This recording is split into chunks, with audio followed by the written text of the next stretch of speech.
오늘은 교단이 정한 장애인 주일입니다.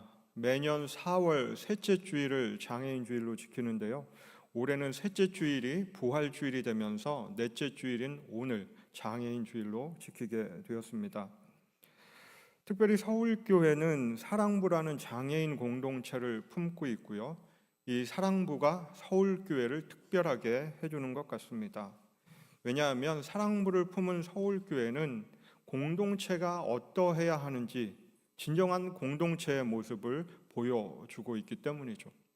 진정한 공동체란 약한 사람, 특별히 힘이 없고 능력이 없는 사람과 더불어 살아가는 공동체이기 때문입니다. 사랑부를 품은 서울교회는 그 장애인들과 함께하는, 약한 사람들과 함께하는 교회 공동체의 모습을 보여줌으로써 예수님께서 그토록 원하셨던 가난한 자, 포로된 자, 자유된 자, 억눌린 자, 그들에게 자유를 주는 은혜의 해를 전파하는 진정한 공동체의 모습으로 세워져 가고 있습니다.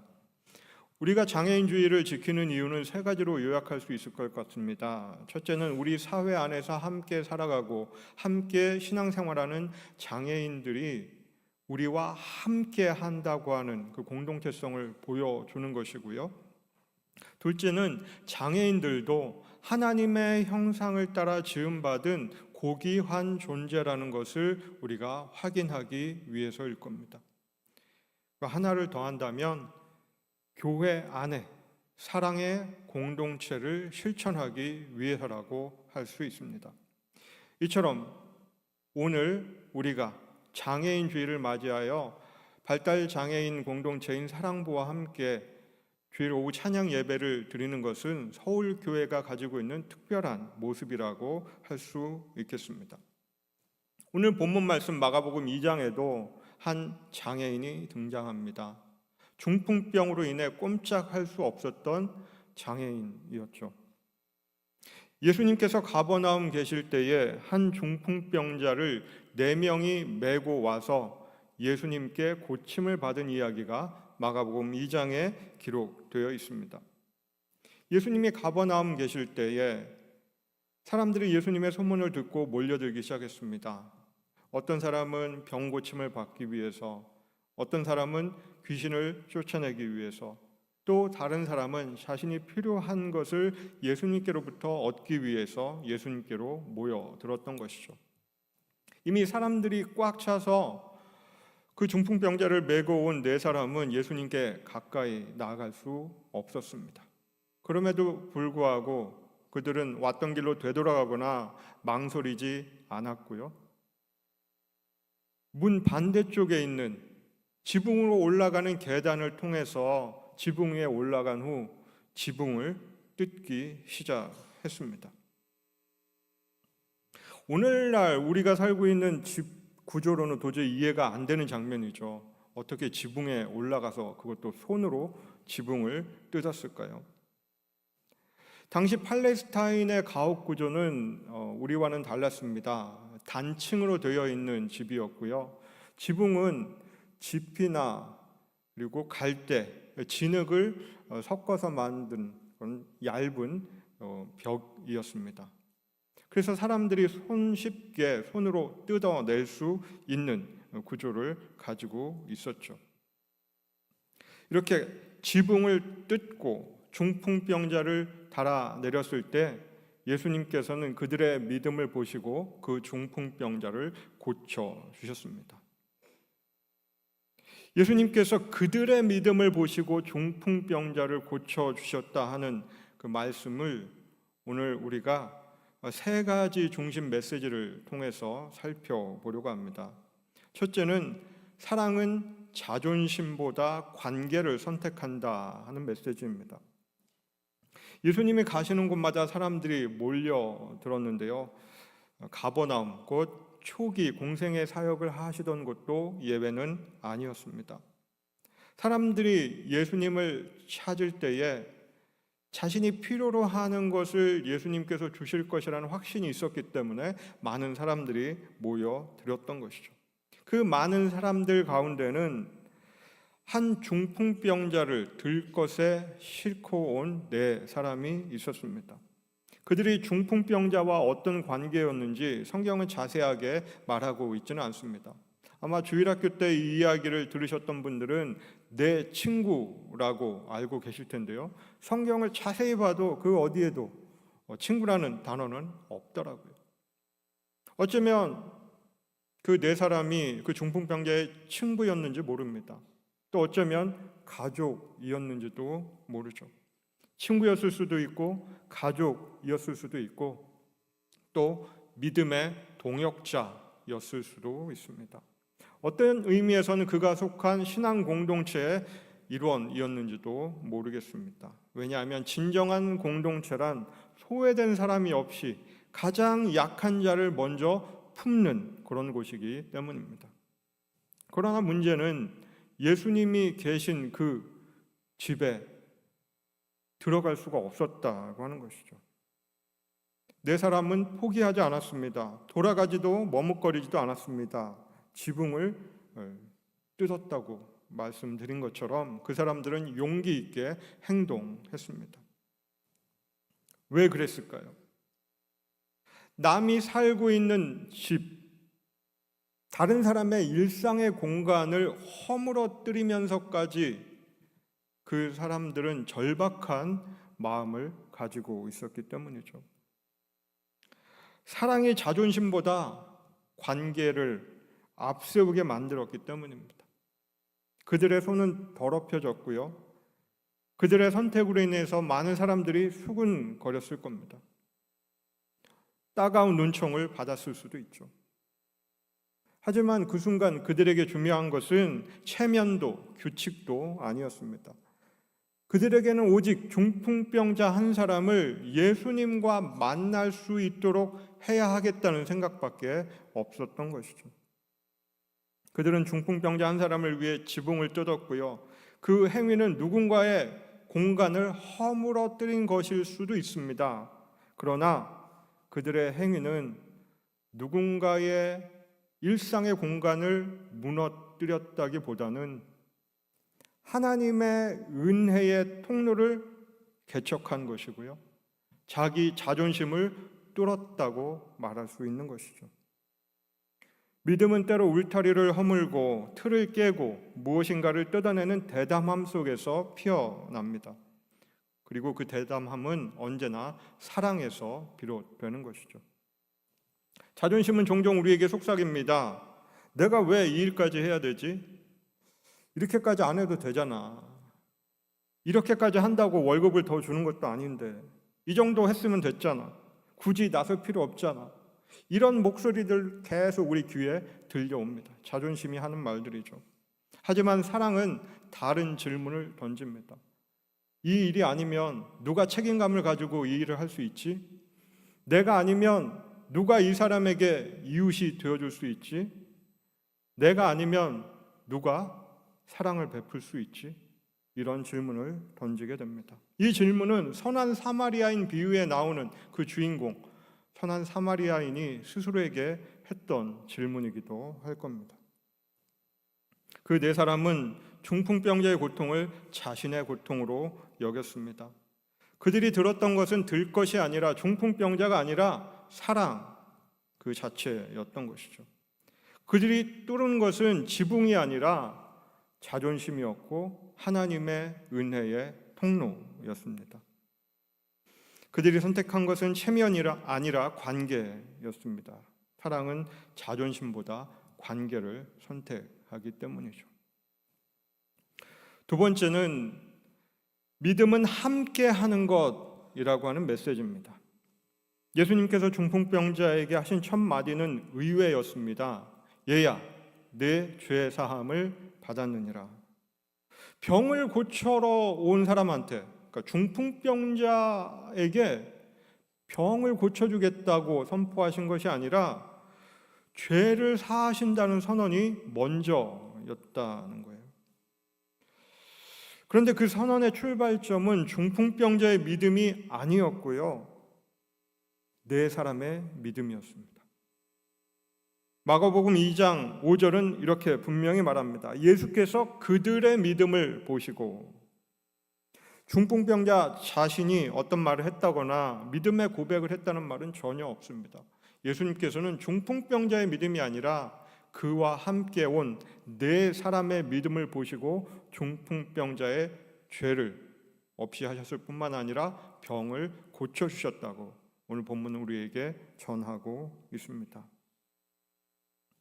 여기서 우리는 중요한 질문을 던지게 됩니다.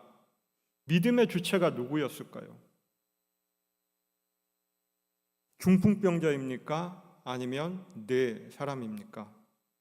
적어도 이 장면에서 믿음의 주체는 중풍병자가 아니고 네 사람이었습니다. 마가복음 2장 5절 말씀이 우리에게 분명히 가르쳐주는 것은 공동체의 믿음을 통해서 한 사람을 구원해 주시기도 한다고 하는 것이죠. 믿음이 단지 개인의 결단이라고 생각하고 계십니까? 오늘 본문이 우리에게 가르쳐주는 것은 믿음이 개인의 결단만이 아니라 공동체의 고백이기도 하다는 점을 우리에게 분명히 가르쳐주고 있습니다. 우리는 보통 나의 믿음에 초점을 맞추지만 때로 하나님께서는 그들의 믿음에 초점을 맞추시기도 합니다.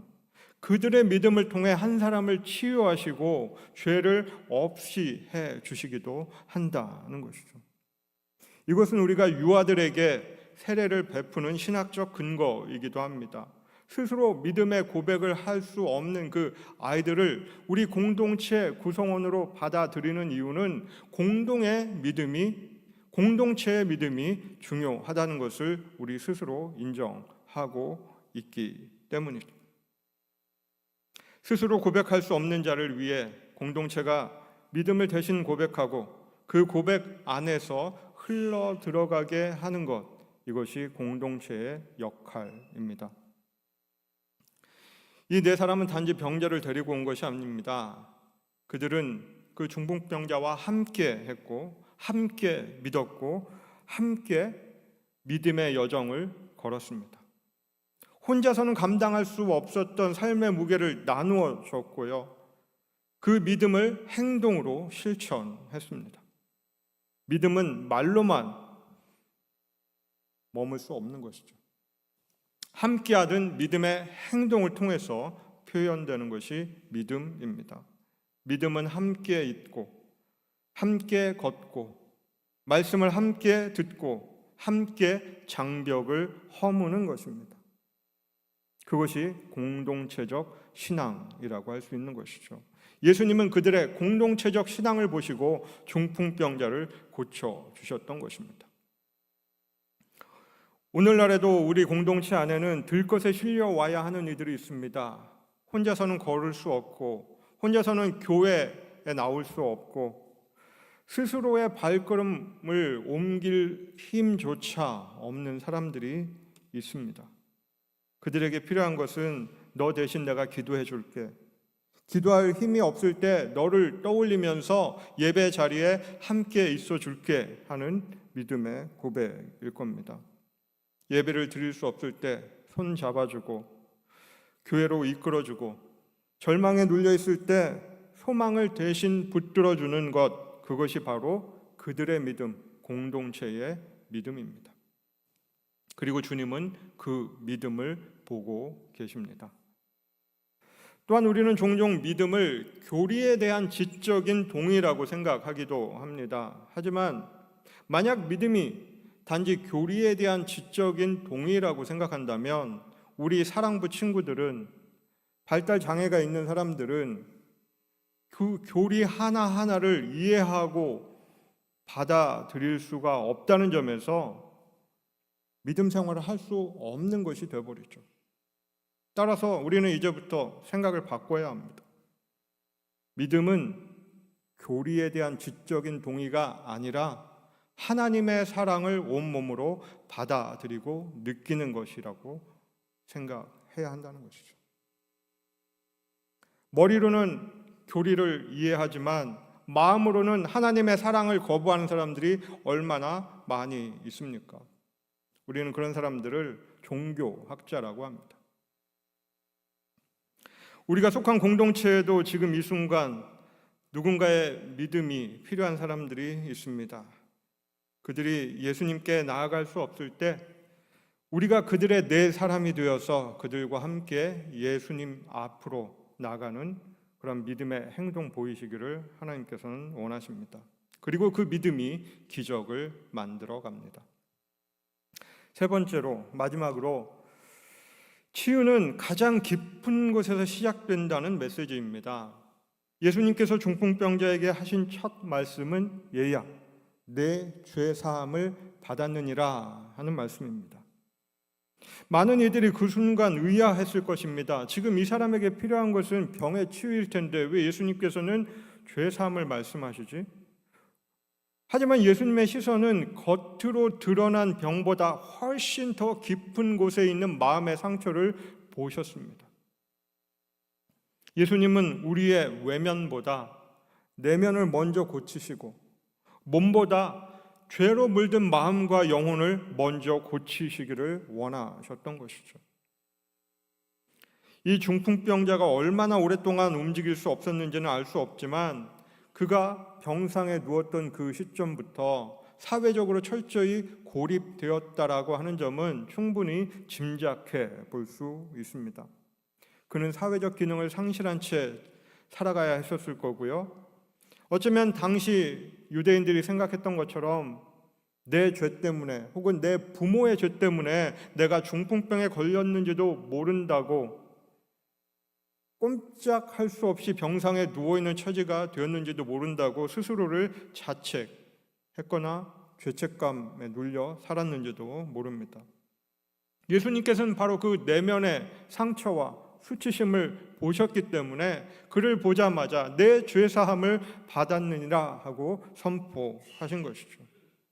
이것은 단순히 용서가 아니라 하나님과의 관계 회복을 말합니다. 비록 몸은 망가져서 움직일 수 없는 존재가 되었지만 그러한 그의 모습을 보시고도 내가 너를 사랑한다 하는 고백을 예수님께서는 내 죄 사함을 받았느니라 하는 말씀으로 표현하셨을 것입니다. 치유는 우리의 존재 깊은 곳에서부터 시작됩니다. 그것은 단순히 아픈 몸이 낫는 것을 넘어서 하나님과의 단절된 관계가 회복되는 것을 의미합니다. 마음과 영혼이 치유되지 않은 채 그저 몸만 치유된다면 어떤 일이 일어날까요?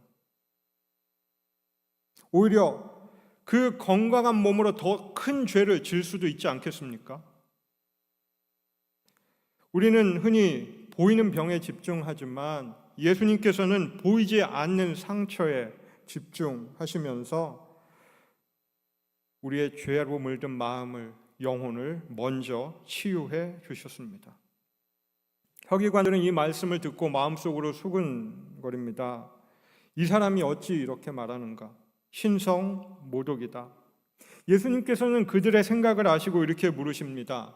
내 죄 사함을 받았느니라 하는 말과 내 침상을 가지고 걸어가라 하는 말 가운데 어느 말이 쉽겠느냐? 이 질문을 여러분들께 드린다면 여러분들은 어떤 대답을 하시겠어요? 내 죄 사함을 받았느니라 하는 말이 쉽겠습니까? 아니면 침상을 들고 걸어가라 하는 말이 쉽겠습니까?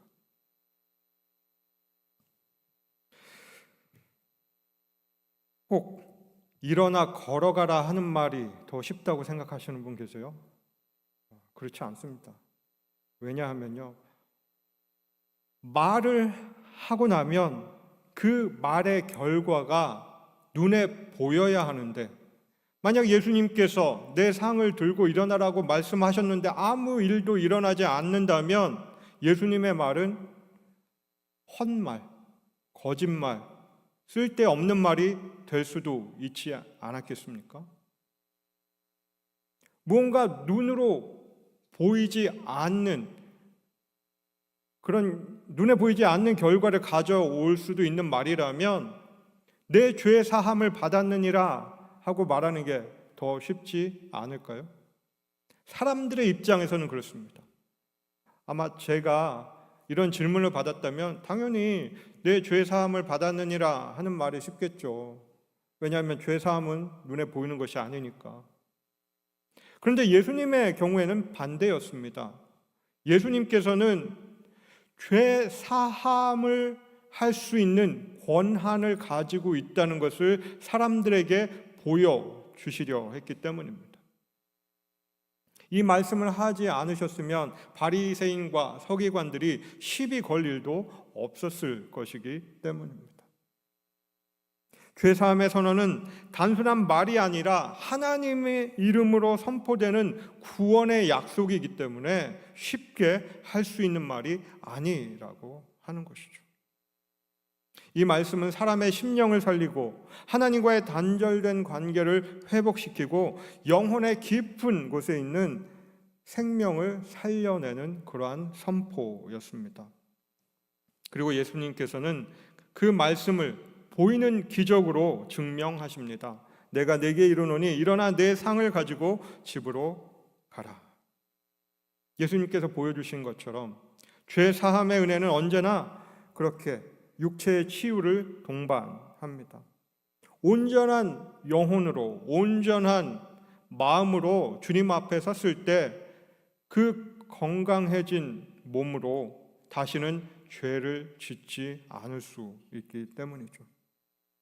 죄사함은 눈에 보이지 않지만 그것이야말로 진정한 치유와 회복의 시작이라는 것을 예수님께서는 우리에게 가르쳐 주고 계십니다.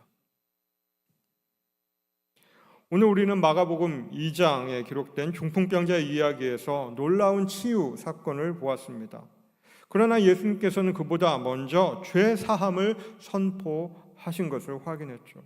그분은 겉으로 드러난 것보다 보이지 않는 마음과 영혼을 먼저 치유해 주신 것이죠.